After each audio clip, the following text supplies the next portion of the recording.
Good morning. Good morning. Good morning. Good morning, Ken. How are you? There's a lot of people here today that haven't been here. They miss it. Thank you. So now my Cindy, be a friend. You gotta be a friend to have a friend, man. Well, anyway, it's good to have everybody here. I want to say, first of all, we've got a lot of cards passed around. Thank you, Miranda, for handling that. We've got quite a few friends that have issues. We've got Meg, the granddaughter of a friend of mine. We've got Sharon's friends whose family had the tragedy in the school bus situation. There's something else I'm missing, Linda, you know. Sherry's mother. Oh, yeah. Sherry Durst's mother Yeah, passed really, away. really sorry. This morning, Alan's neighbor had a zero turnover. If you're not familiar with a zero, that's the lawnmower that you sit on that flies and it cuts like a razor, and he flipped it. I guess 30 years ago, when I didn't understand one, I was on one and ran into a ditch and flipped it on me, but 30 years ago, I had better legs and I sprang off of it and let it fall on top of itself. So it's a very dangerous thing when that happens. So, well, we hope that you'll remember these families, these people, as we go forward through the weekend. Everett, you got online. Great. Good to see you. Yeah. What am I missing there? You've done a pretty good job with Jimmy Foster. There are a lot of people having Yeah, problems. Richard. Going to help. I'm missing Jimmy Foster, who had open heart surgery. Right. I think he's doing okay, but Wanda will keep us. You know, we went for a few months and everything was going pretty well, and then things changed quickly, and we want you to remember our friends. It's important that we stick together. Today, our teacher, we have a lot of new folk coming in last few weeks. Our teacher today is John Cosgrove. John's been a friend of mine now for about 10 or 15 years. Let me tell you a little about him. He's a West Point graduate. He was an Army Ranger. When I heard of him, he was president of Merrill Lynch, or the city manager for Merrill Lynch here in Chattanooga. And I'm sure you're familiar with Merrill Lynch. It's a giant financial planner around the nation, probably around the world. Under John's leadership, that office in Chattanooga, little sleepy town, this is before it became the darling that you heard about today, was the #1 Merrill Lynch per capita, I guess, in the world, in the nation. And that's quite a task, taking a financial planning office. It just shows the leadership skills that he really has. He was also president of Mellon Bank, which has been absorbed by Bank of New York. Became familiar with them about 30 years ago, Bank of New York. They absorbed Mellon Bank, but that's a big deal, to be president of Mellon Bank at the time. The latest gossip on him is that he found out that Jerry Arnold's dad was a state trooper in Michigan. His dad was a state trooper in Michigan. They knew each other. John and Jerry didn't know they would know each other. So decades later, they hook up. Here, I'm not supposed to say hook up anymore. I'm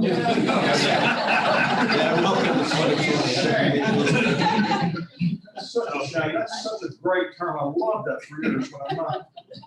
Well, you can use that. You can't use that anymore. So, anyway, they met, became friends, and John went on to Andrews to get his PhD in leadership. Right? John's not an Adventist, but he went to an Adventist university, which I think is just amazing. And with that said, am I missing anything else? Good to have Marsh back. We're glad to be back. We have a new person coming to our class over there. Maybe she doesn't want to be noticed. Deb, last Yeah. minutes too late. Yeah. He just moved here. So, welcome. Yeah, this is an interesting class. You've never been to another Sabbath school class like it. I just want you to know. All right. Well, you can see that. And with that said, why don't we have a word of prayer? Father, We're grateful that our class is beginning to come back together. We're grateful that we're here, that we remember each other. The most, I guess the largest thing we have to be grateful about is that you're hearing us. And when you seem so far away at times, we have to hang on to the fact that we know you really are there. And that's when we need for you to help us. That's when we need for you to rush to our side, rush to our aid and comfort us. We're so grateful that you've allowed this class to be here, and all the friends. When I think of all the friends and acquaintances and people that have come together and gotten to know each other, we're just kind of overwhelmed. Thank you for everything you do. We ask these, and thank you in Jesus' name. Well, good morning, everybody. Good to see you. Oh, by the way, John is also teaching a class every Thursday night in something, but please be there, whatever it is, transition. Thank That was you. good, Ken. Just for people that have not been here, first of all, it's so good to see this group here. It's just wonderful. For those that have not been here for a while or reasonably new, this is a discussion class. Your input in this class is where the education really happens. I simply moderate it and try to move it to a certain direction, but your comments are absolutely welcome and needed. Secondly, the standards for this class are really quite high. Because what has to happen is that when you leave this room in about an hour, something has had to change within you so that you're better, that you feel better. And that's a tall order, but that's what it is. You leave a little bit better than when you arrived. I would like to start out by asking you, when you were growing up, what were your favorite television shows growing up? What were your favorite TV shows? What were some of them? When you were small, yeah. Lassie. Excellent. Great example. What else? What other shows? Huh? Bonanza. Black Fang and White Tube. Great. Gordon. Get smart. What's that? Get smart.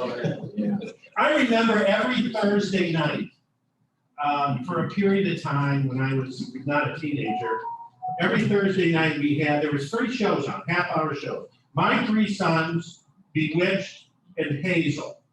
Remember that? I always look forward to Thursday nights and watching that. I always liked Leave It to Beaver.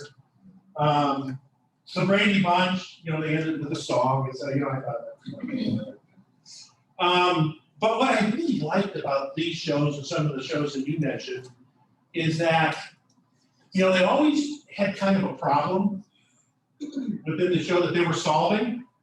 But by the end of the show, it was tied up in a neat move on. And the problem was solved. And I liked that.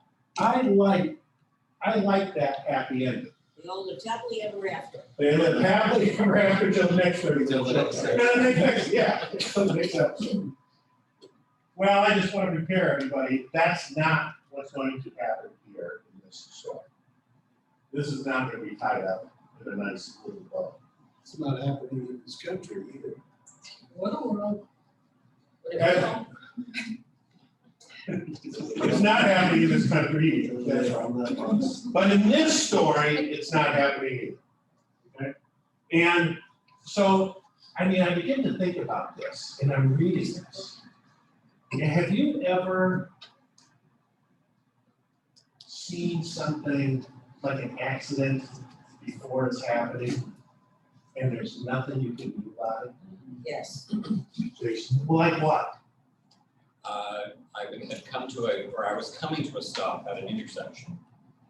It had just started raining, so the roads were a little bit slick, and the light was green, and the flatbed tow truck in front of me wasn't moving to go through the intersection, and I slammed on my brakes, and I stopped about an inch from his back end, and I looked in my rearview mirror, and I said, there is not a chance in this world that guy behind me is going to stop.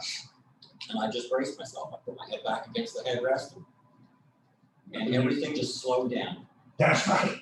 It just slow motion, and my car became the accordion. Yeah, Gordon.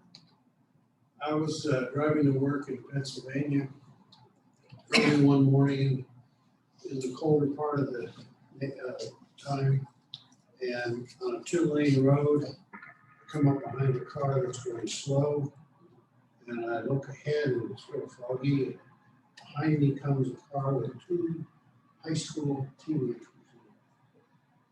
Girls, they were very, very cool. They were really anxious. And I didn't pass because of the fog. They got right up next to me, saw a car coming, hit the brake, went back in the ditch, came out, and I saw it sideways and he got broadside. Yes, ma'am. My daughter and I were in Maryland and we were sled riding and we had this long plastic toboggan and she decided this time she was gonna go down, not just sitting and then maybe lying down, but she was gonna go on her back, not her stomach, and she was gonna go down head first. And we had this thing at the bottom of the hill, kind of started slow, and then it would hit, there was a sidewalk and then the street, and along the sidewalk where it had been plowed, was that kind of like a big bank of snow. And she was going down, she started to go down the hill, and we had this arrangement. I was standing at the bottom of the hill on the sidewalk, and if I saw a car coming up over the hill around the corner, I would tell her to get off, and she would always get off. So just as she had started down, I saw headlights coming because it just gotten dark. And I started yelling to her to get off, but because she was lying down with her head right next to the snow, the crunchy, bouncy thing was drowning it out, and I'm yelling, get off the sled! A car's coming, get off, get off. No matter how much I kept yelling, she couldn't hear me, unbeknownst to me. And I could tell by how the timing of the car and my daughter coming, I could see that this was going to be an intersection. She hit that little drift of snow and it catapulted her in the air. She was at least this far off the ground, skyrocketing to go across the sidewalk, that little stretch of grass, and into the street right where the car was coming. And I was sitting there looking at the car, looking at her, and I could tell that it was like airborne just before the car was about there. And at this point, I was so terrified that I've passed out before from injuries and things, that it's the same thing, is that your vision, it narrows into this little tunnel of what you can see, and everything else is black, and that hole just gets smaller and smaller. And I knew I was witnessing the death of my daughter, and I actually need my pants. And just as she was about to land in the street, her sled went bam, straight down, 90 degrees, and the car pulled over, and I regained consciousness, and she jumped up and she said, "Oh, Mommy, that was so much fun! Oh, but don't you know what just happened?" You sit there and you see that. I mean, even I had an acquaintance of mine come up to me and asked me years ago to interview his son for a job. And I said, okay, because of this conversation, and they're a friend of mine, he'll be in the door, but then our process works for hiring somebody, then it's up to him, but he never would have gotten in the door without the conversation. Yeah. So we go through this interview process. I had several people interview. The team comes to me and says, John, we just don't feel good about this stuff. And I, of course, asked why. And they couldn't give me a good answer. They said, it's not good enough. There should be specific reasons why. We do a background check, came up, he didn't have a driver's license. He's 35 years old. Well, something happened, you know, and so there was alcohol-related incidences. He had accosted some women, had gone to court. I mean, he should have gone to jail, frankly, but they let him off, and several instances, I didn't hire him, obviously. Several incidences after that, things happened. Finally, and you just can see, knowing his family, this is not gonna go well. There's nothing I can do. He goes down to Florida, and he ends up murdering a man in a bar. And his last appeal is next month. And that's it. And he isn't gonna win this appeal. And it happens, but I see you see just one thing after another. And that's what you do. You shut your eyes and you shake your head. It's a disaster waiting to kind of happen. That's what happens in this story. That's what we're gonna see. So my overarching question to everybody here, it's kind of the punchline. But I want you to think of this. How do we respond to the scandalous nature of sin? How do you deal with sin and things that can arise from sins in your life? Let's see how some people do it. Let's start out, I want to read 2 Samuel 13, 1 through 22. 2 Samuel 13, 1 through 22. And what we do in this class, I'll read a couple verses, and then I would like to have, if we could, people jump in and read a few verses until we complete it up to verse 22. Again, 2 Samuel 13, 1 through 22.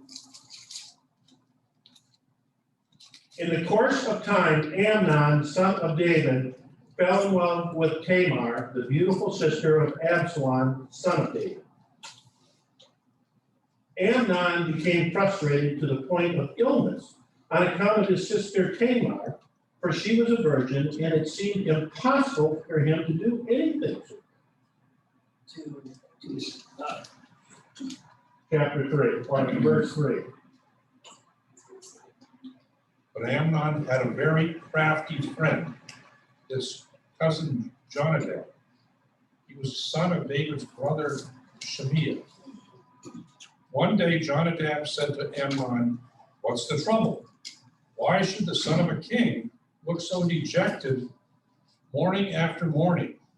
So Amnon told him, "I'm in love with Tamar, my brother Absalom's sister." Oh, Jonadab said, "I'll tell you what to do. Go back to bed and pretend you are ill. When your father comes to see you, ask him to let Tamar come and prepare some food for you. Tell him you'll feel better if she prepares it as you watch and feed you regularly." So Amnon lay down and pretended to be ill. And when the king came to see him, Amnon said to the king, "Please let my sister Tamar come and make a couple of cakes in my sight, that I may eat from her hand." Then David sent home to Tamar, saying, "Go to your brother Amnon's house and prepare food for him."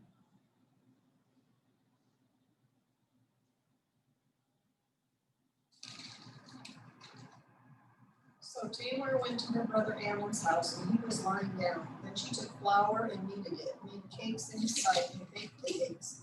And she took a pan and placed them out before him, but he refused to eat. And Amnon said, "Have everyone go out for me." And they all went out from him. Then Amnon said to Tamar, "Bring the food into the bedroom, that I might eat from your hand." And Tamar took the cakes which she had made and brought them to Amnon, her brother, in the bedroom.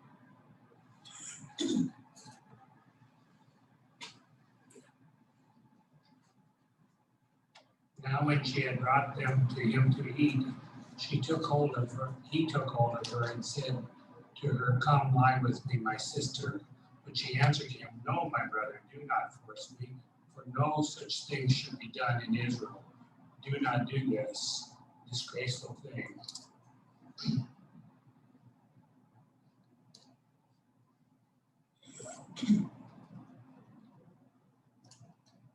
Verse 13. As for me, where could I carry my shame? And as for you, you would be as one of the outrageous fools in Israel. Now therefore, please speak to the king, for he will not withhold me from you. But he would not listen to her, and being stronger than she, he violated her and lay with her. But he refused to listen to her, and since he was stronger than she was, he raped her. Then Amnon hated her with intense hatred. In fact, he hated her more than he had loved her. Amnon said to her, "Get up and get out."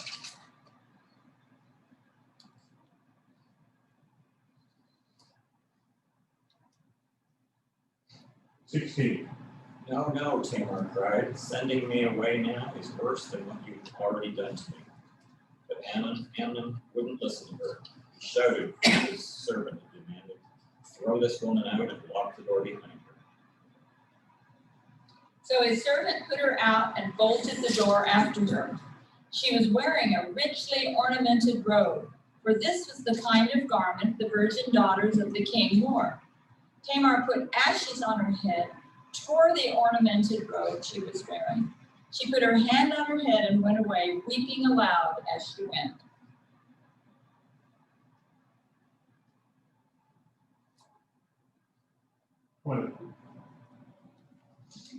Her brother Absalom said to her, "Has that Amnon your brother been with you? Be quiet now, my sister. He is your brother. Don't take this thing to heart." And Tamar lived in her brother Absalom's house, a desolate woman. When King David heard all this, he was furious. Absalom never said a word to Amnon, either good or bad. He hated Amnon because he had disgraced his sister, Tamar. So let's go through the facts here. Here's what it says. Amnon desires Tamar. It says here that Tamar was a very attractive woman. I have the international version here. I have a little asterisk of mine in the back of the notes of the Bible that says, very attractive, but not as attractive as Patricia Cosgrove. She's good looking. Not like that. I'm sure many here. Amnon fakes being sick. David orders Tamar to Amnon because they certainly don't have good cooks there. Amnon orders everyone out of the room. This is like an Alfred Hitchcock movie. You know something bad's going to happen. This is going south. You just know it, and you kind of know what it's going to be, but you're still terrified. Helpless Tamar is raped. Amnon, love, turns to hate. Tamar is thrown out. I mean, it's a series of things. You can see it happening, and there's nothing you can really do. For this woman, this is a disaster. So let's go through the characters in this rather depressing story. Jonadab. Jonadab was the son of Shemiah, brother of David, the cousin of Amnon, the son of an uncle, and I guess a friend, an acquaintance. So he goes to Amnon and says, "You don't look very good." And he gives the explanation why. What's Abadad trying to do here? What's his intent with all this? Why enter into this at all? What are his intentions? What do you think? You meant Jonadab? Yes, I think. I think he wants to get in good with the king's son. Because the king's son is going to be, he's in line. He's the first living born. So he wants to get in good with He was king. king. I didn't know he was next in line. Yeah, I just figured he wanted to be in the royalty. You bet, but he is next in line at this point. You know, and he knows it, and so does everybody else know it. Any other intents? The Bible describes him as very shrewd. Okay, That's got to affect any intention that he has. Very shrewd. yeah, because there's a difference between shrewd and intelligent, but they kind of are in the same circle, but there's a difference. On our translation, it's crafty. Crafty.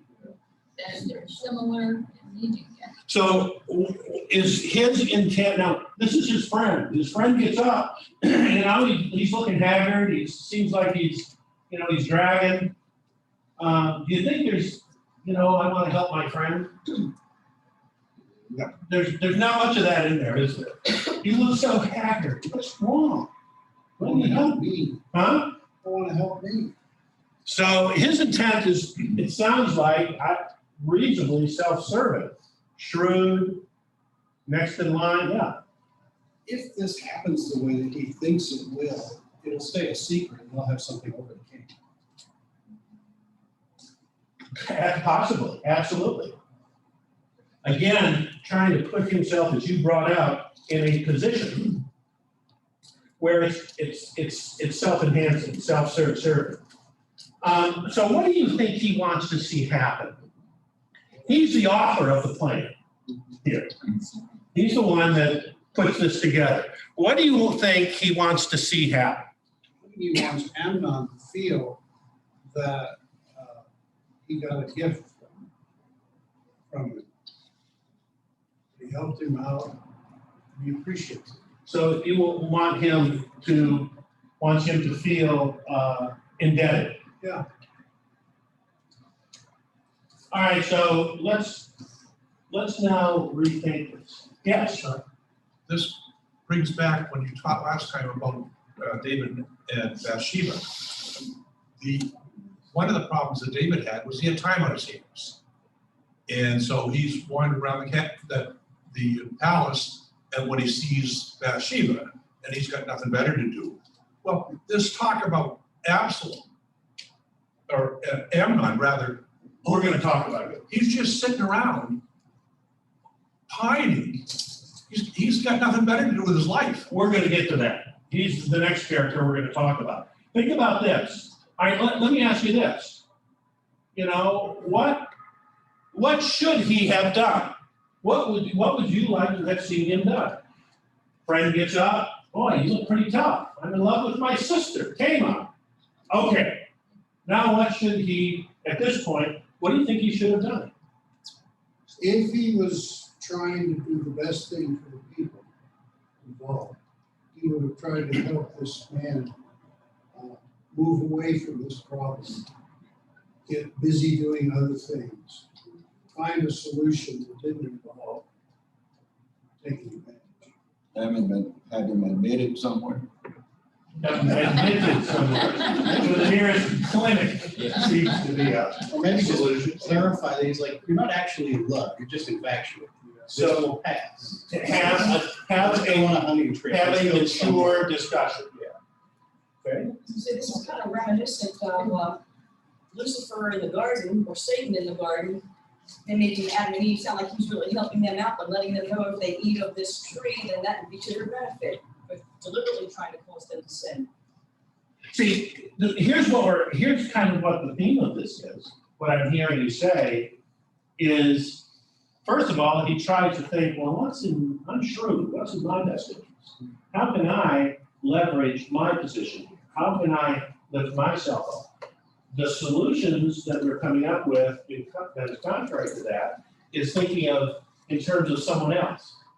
Listen, this isn't going to work. Let's go hunting. Let's get you out of this. Let's try to let's try a better solution. And his intent in those cases would probably be what's in Amnon's and the people around him's best interest, not in himself. But that's not what he does. That's not what goes on here. But maybe that's what should have happened. Now, let's go on to Amnon. Okay? The son of the second wife, Ahinoam, first living son, so presumed the heir of the throne. He fell in love with his sister. According to the law of Moses, he can't have her as a wife. Raped his sister. Why did he do it? Why is it good? Huh? Why do we do any stupid thing?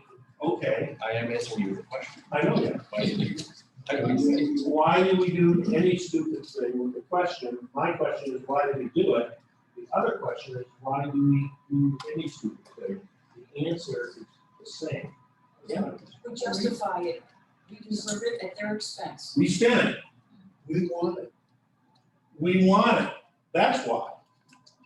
Why did David, I don't know if he raped Bathsheba or whatever, something wrong happened there. Why did he do that? He wanted it, huh? And he could. And he could. You want to hear why Amnon did it? Because he could do it. He could. The reason why David did it, he wanted it, and he could. That was a reason. Clinton could. Well, we can go through, the list, which by the way, we're not gonna do here. And by the way, all of us, as we sit there point fingers, I want the fingers to turn. Excuse me, that's right. Everybody needs to look in the mirror. It's really easy for me to be critical.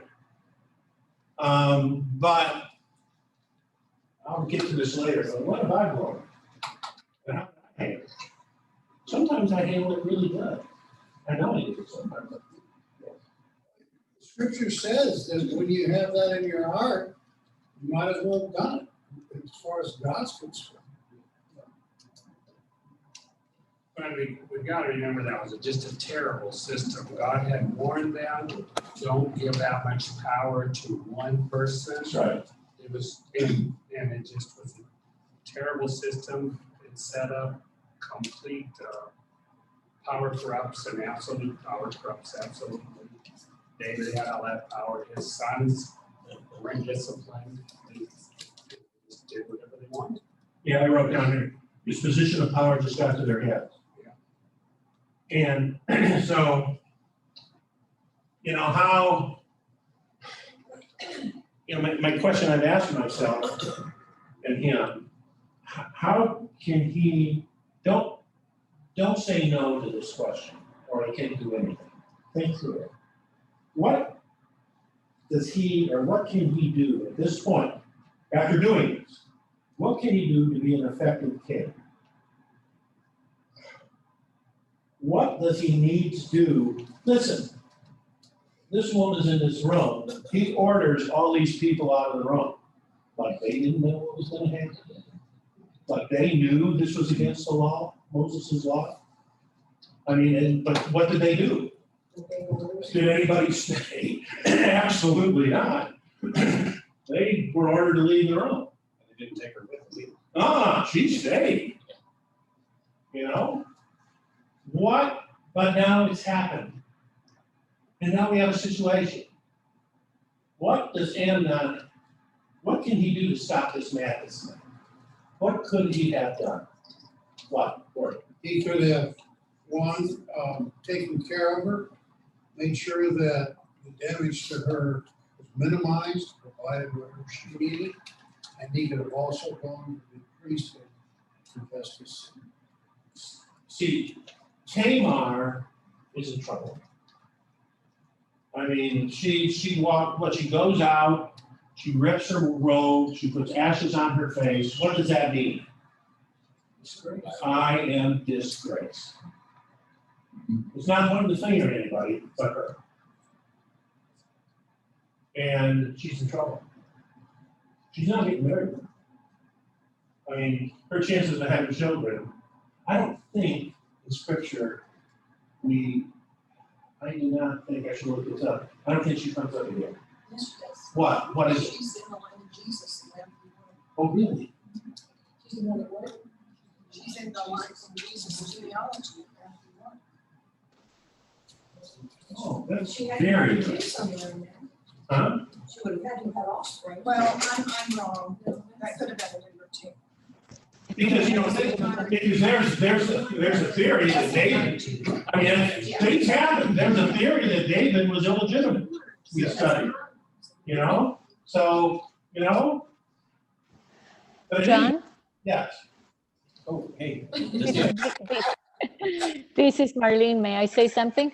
Yes, it is you. We see you clearly. Okay, thank you. So the sons of the king were educated sons, and part of their education, it was on the law of Moses, the first 5 books of the law. It's interesting that here Tamar cites from the book. He mentions that this is a great sin that should not be done in Israel. And she knows, she says, what's going to happen to you, because stoning is the result for a man that rapes a woman. If you really want me, ask my father, he's going to marry us. So she tries to reason with him, but he forgets everything because of his lust. So on one hand, we have a woman just like Abigail, full of wisdom, that tries to reason with a fool. Basically, that's what it sounds. On the other hand, he was probably angry because Absalom, remember, he was the most handsome man that existed. And so that's how Tamar had her beauty. And they probably enjoyed more attention than himself, even though he was the firstborn. King David had not shown any attention, as he was going to be the successor of the king. Shimei, the father of Jonadab, was the third son of Jesse, and he was rejected by Saul when Saul was looking for a son of Jesse to anoint as king. So there was a lot of jealousy and anger, and plus this had just, the event with Bathsheba had just happened, and there was a lot of, if I may say, lawlessness going on. Well, that's a good description of the environment, but it still begs the question, what advice would you give Amnon? What would you tell him? Now that he's done it, yes. Tamar tried to reason with him. Go ask the king. He will give me to you. Well, yeah, but he wouldn't do it. No, he wouldn't. But what advice would you give him? My question. What advice would you give him? Well, I'm just gonna comment on the fact that I think it's against the law for her to marry him, so it would never have happened anyway. She was desperate to come up with something. Yeah, she was thinking, well, the king can do anything. Let's get the king involved in this. Maybe that can happen. Sure. She's just trying to save herself. But it's like, what was worse? The rape, or how he treated her after his sin? Yes. What was worse? Second part. Raping Bathsheba, or killing having Bathsheba's husband murdered? One begets the other. Right. He compounded the problem by trying to bury it. We could argue the second one might be worse than the first one. We could possibly argue that. And here we go. This accident that you see through your rear view mirror, the sled going down the hill, this boy, you see it unfolding. And what can you do? What can stop it? That's worth the fun. So it begs the question now, with Amnon, I heard somebody say it, I didn't catch it. Amnon comes to you and says, what do I need to do to regain credibility? What can I do to salvage this terrible situation? What would you say? I would say to him, confess openly to those that you need to before this compounds and gets worse and worse and worse. Simple. Do what your dad did. Yeah, confess. Confess. And be heartfelt. Do you think he knew what his father had done? I read this with the assumption. But if David was so quick to cover it up, why would he admit this to his dear son? If he was ashamed of what he had done. I think everybody knew at that point. Yeah,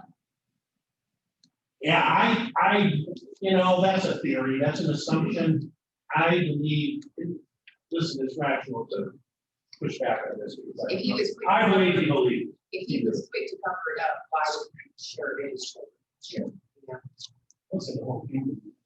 So, no, that is. Yeah, but the king being all powerful, he not. We're gonna get to the king here in a second. He not keep out of your mouth. We're gonna get to the king. When the prophet came to him, that was public that way. When Nathan came to David and said, this is what you've done,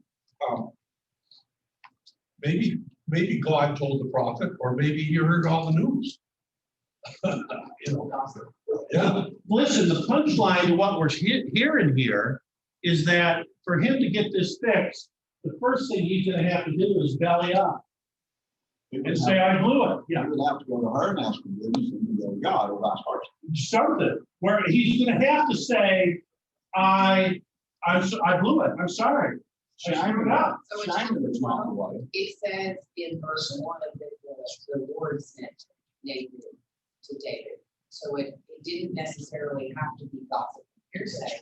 It says the Lord sent Nathan. Sure.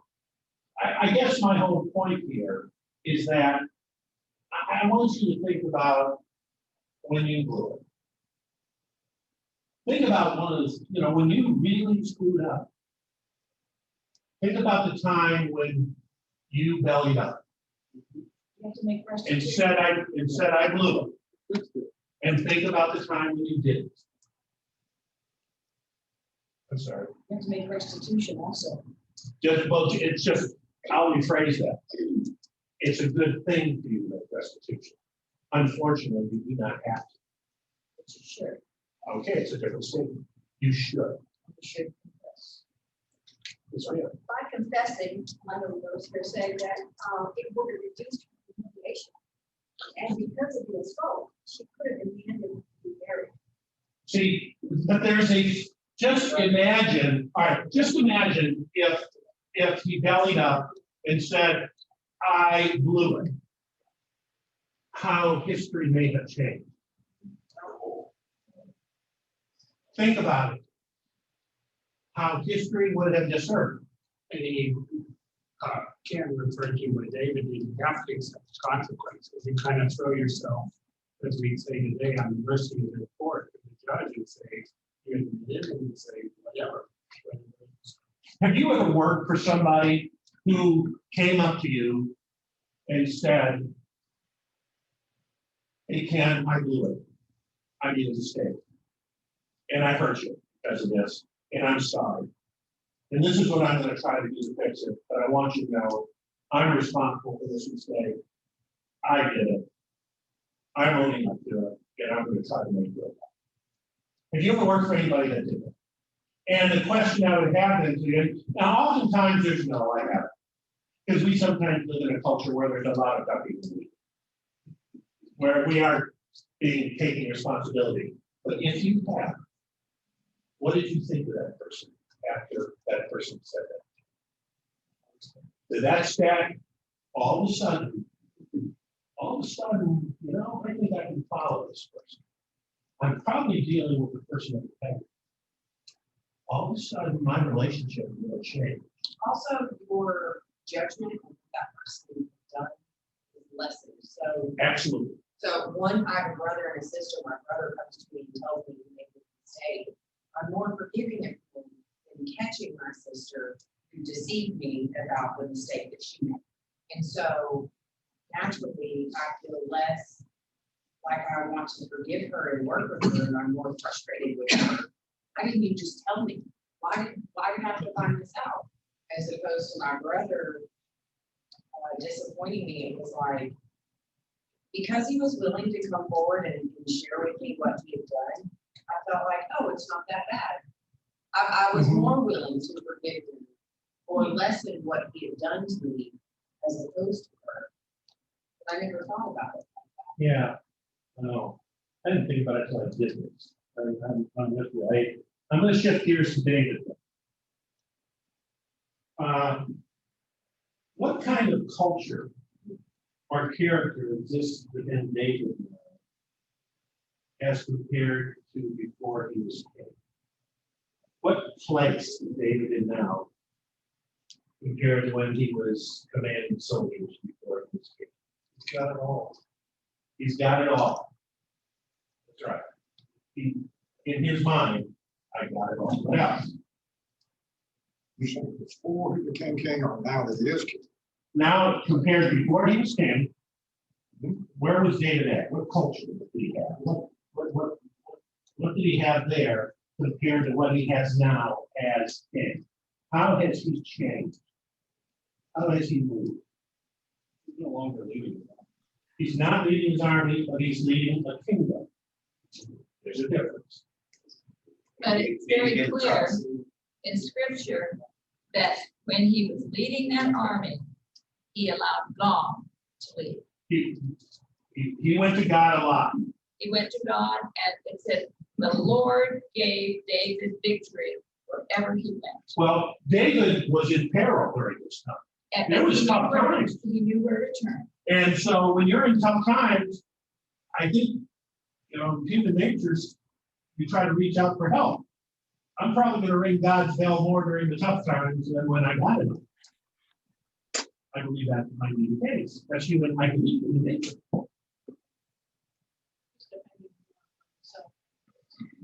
Yeah, I see the power going to his head.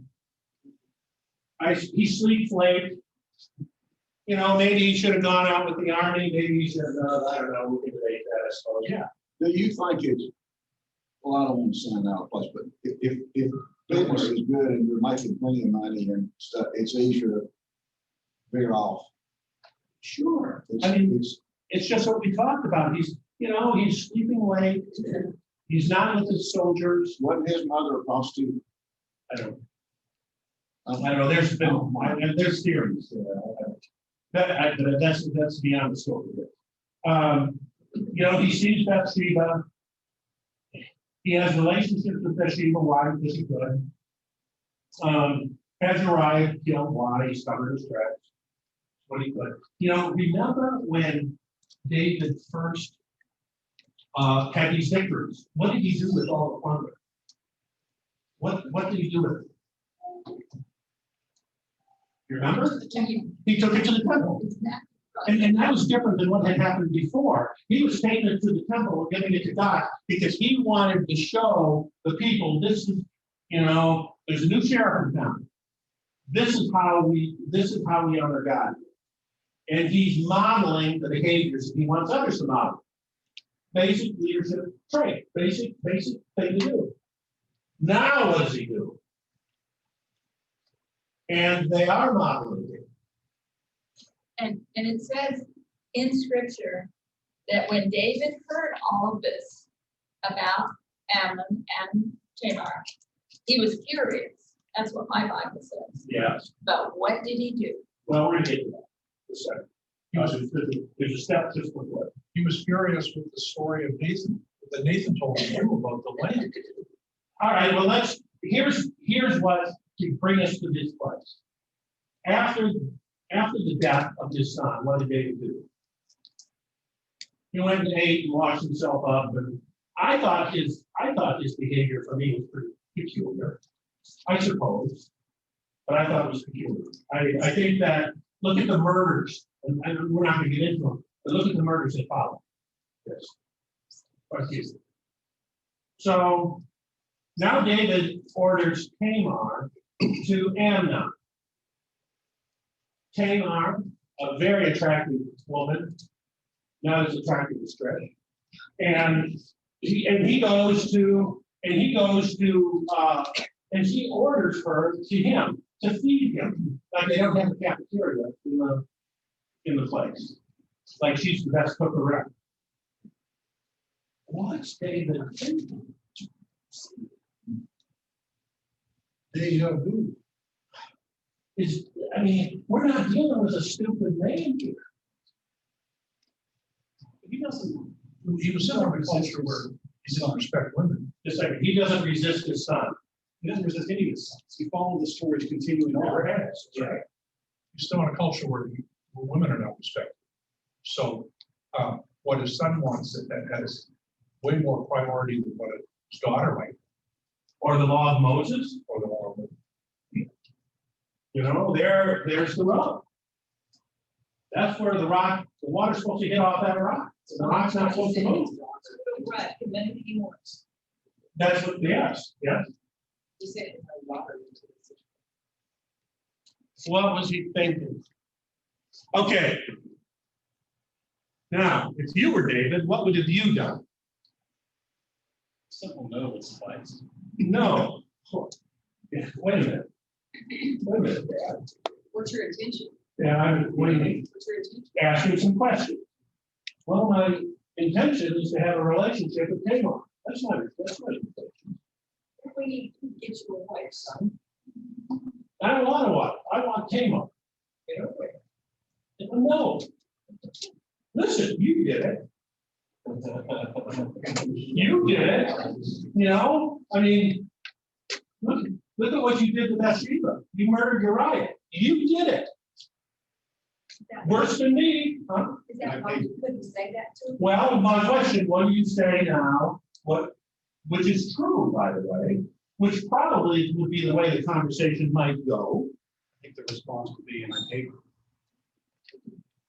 Learn from my mistakes, let me tell you that. Okay, so what you're saying is, yeah, I did it.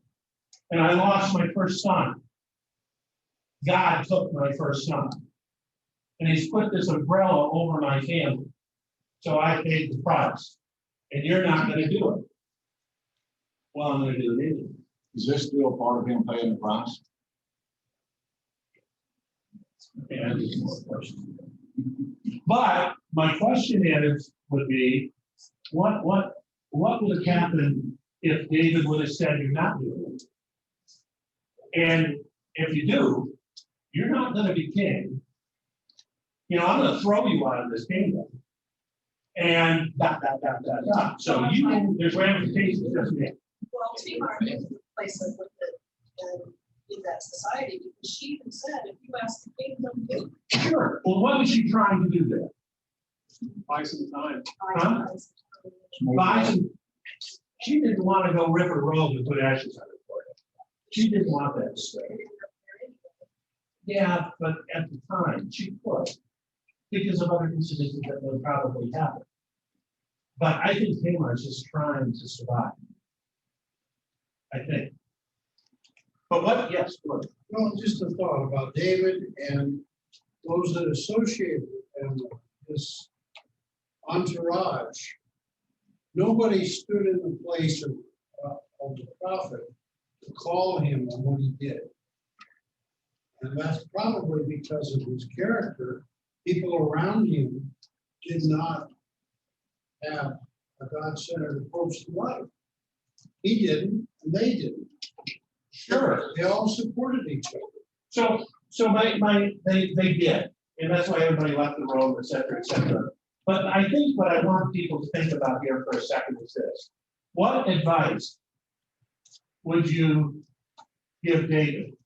What would you tell David to do now that we have, the knowledge of history, what's happening? What could we say to him that would probably change the course of the future for him and his family? And the themes of that is to, as hard as it is, to belly up. I blew it. I'm going to tell you, I was president of a church, very close to here. And we were building the building right next door.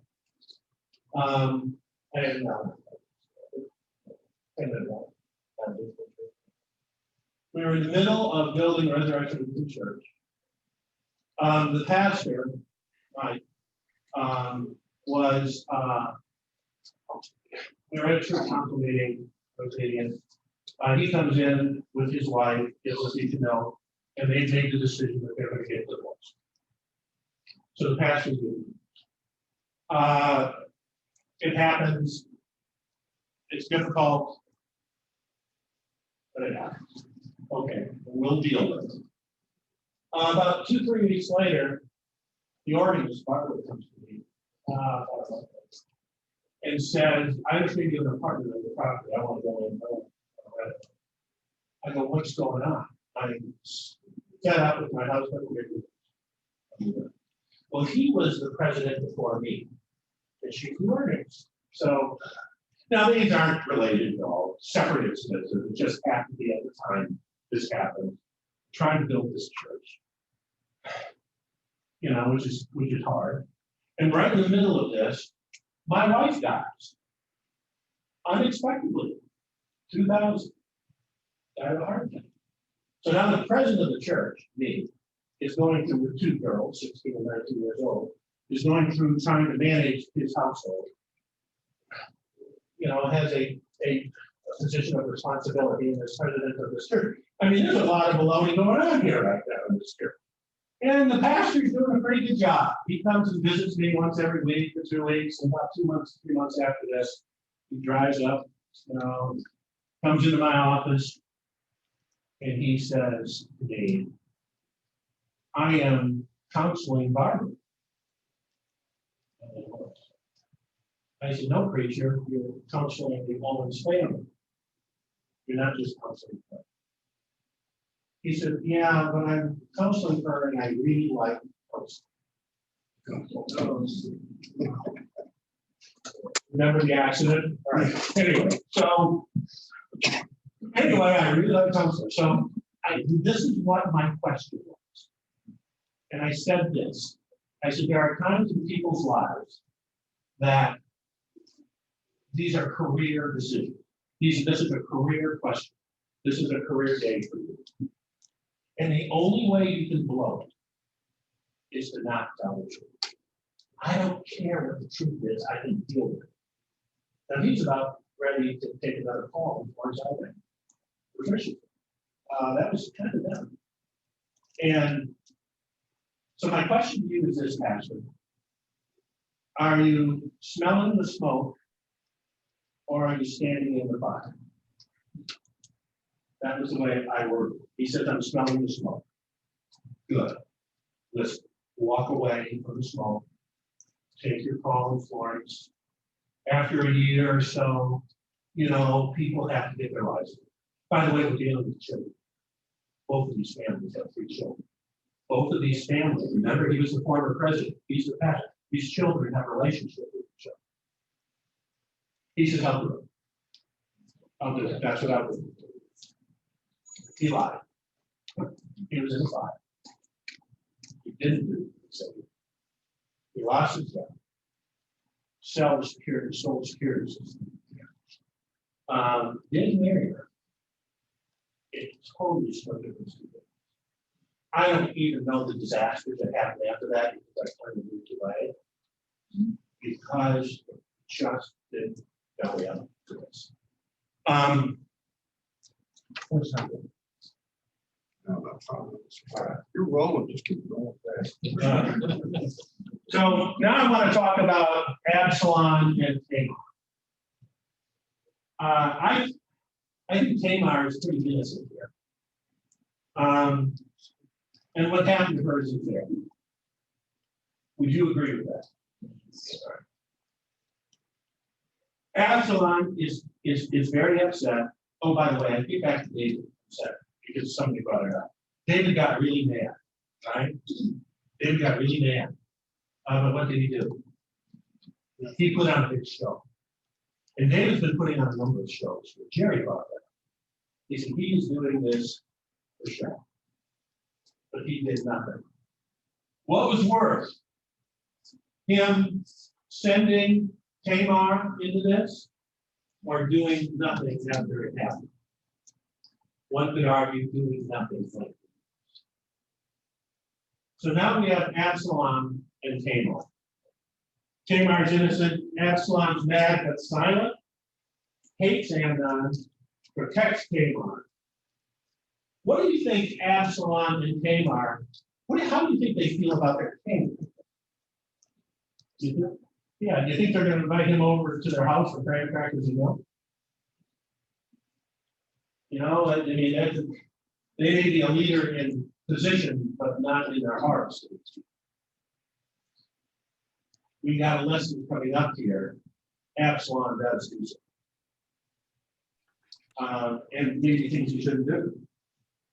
So what I want to do here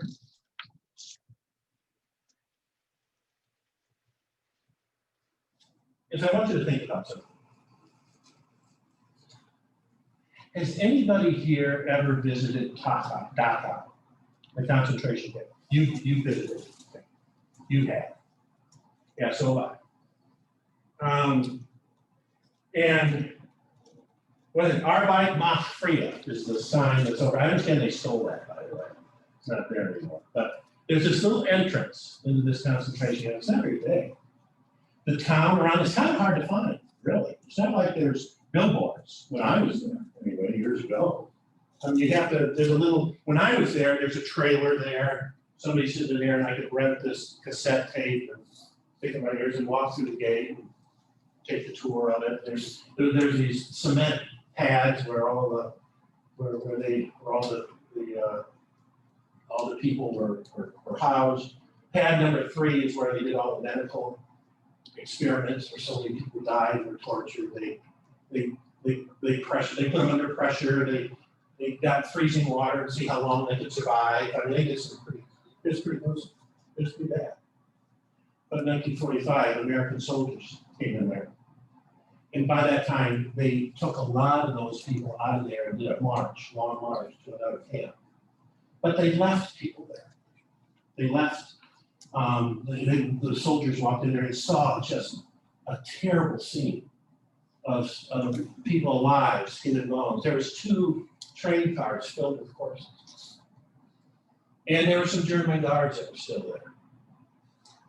So you know what some of those soldiers did? They shot the guards. They killed them.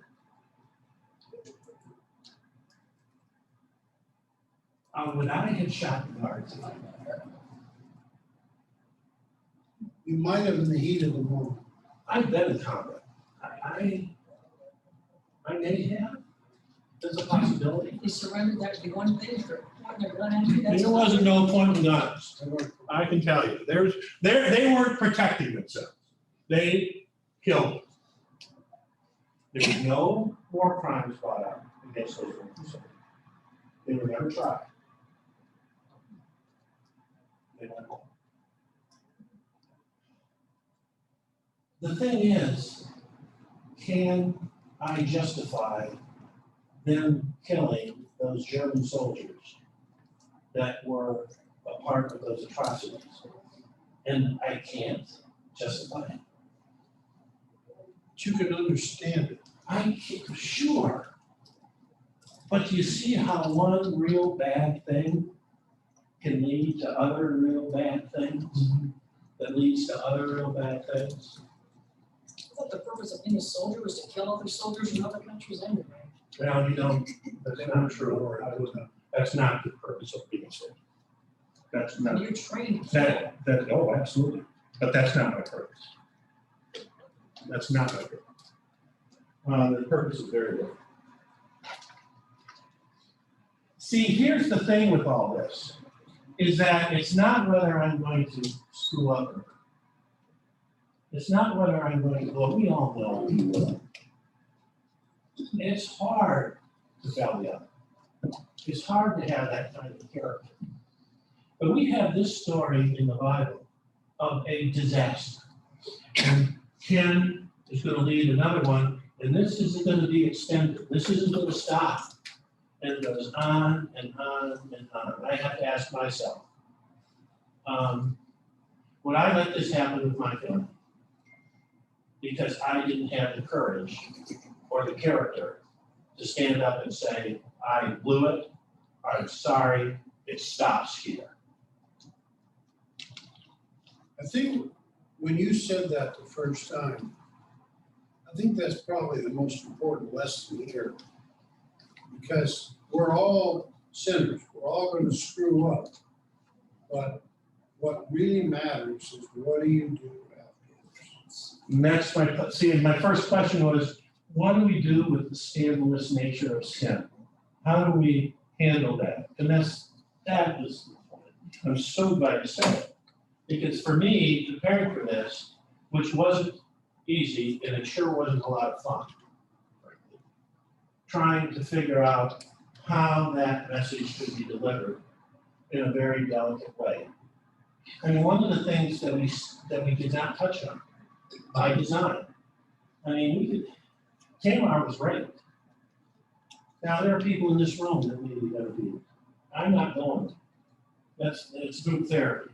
This is the Bible stuff. But I don't want to, by not bringing that up, I do not want you to think, in my mind, I wasn't thinking about it. And how important that subject is. I don't, please do not misinterpret the nature of this discussion, it was by design, but I don't want to at all subordinate the importance. Yes. I don't know what the law of Moses said about what can happen to this man. I think that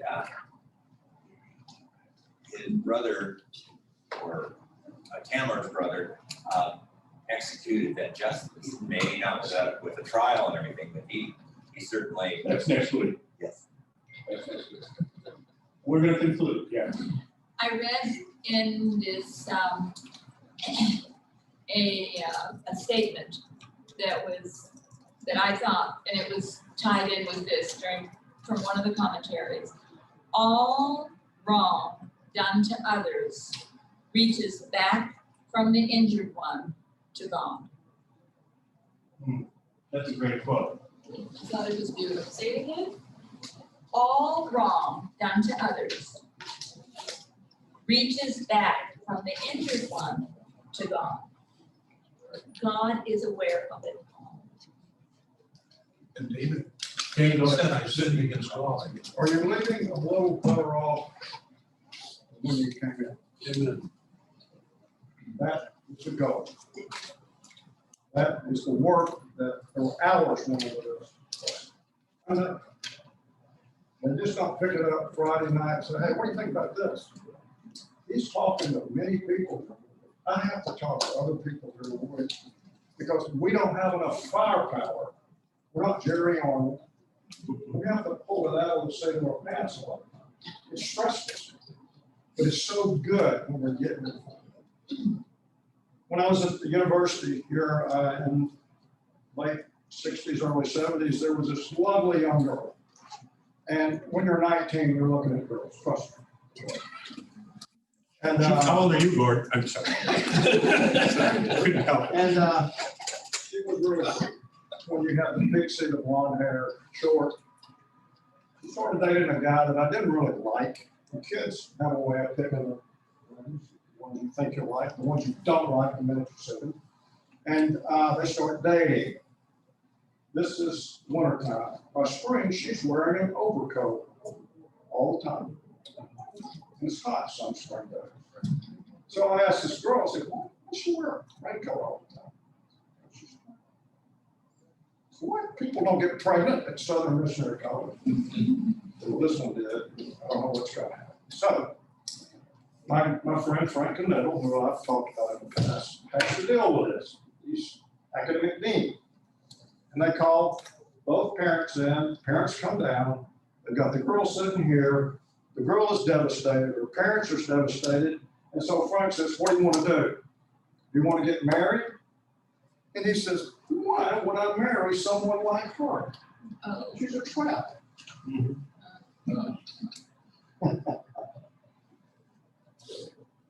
That guy, I found this out 25, 30 years later. That guy sold me some golf clubs the day I cleaned out my room after I graduated for $7.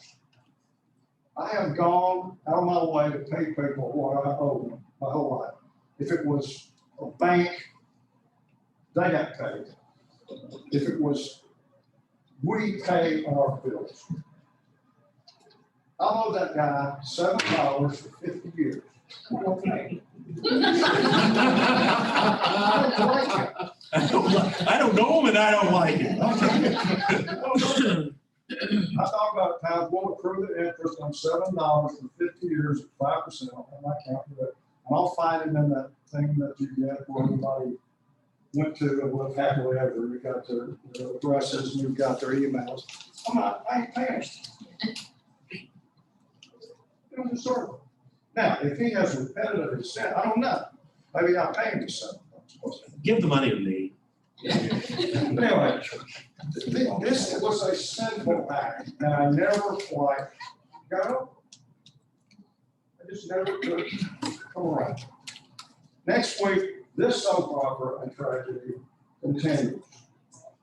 Hope to see you all here. Hope we'll finish this little trip together. And I look forward to seeing Herbie, would you have a prayer? Father, it's easy to talk about the weather as well. But today, the weather's amazingly gorgeous. We thank you for that. Thank you that we're able to bring more of us here together and for that talk that we're able to share with each other. Bless us now as we leave. Help us take this story to heart. Guide us, protect us, and bring us back again next week. In your name we pray. Thank you for coming. Thanks a lot. Thanks, everybody, for coming. Appreciate it. Thank you. Thank you, Lynn. Everett, glad you got on, Marlene. Ruth and Sharon and Bonnie and Elizabeth and Margaret. Margaret, you were a good girl today, but I didn't hear from you. Thank you, Doug. Appreciate it. Next chapter.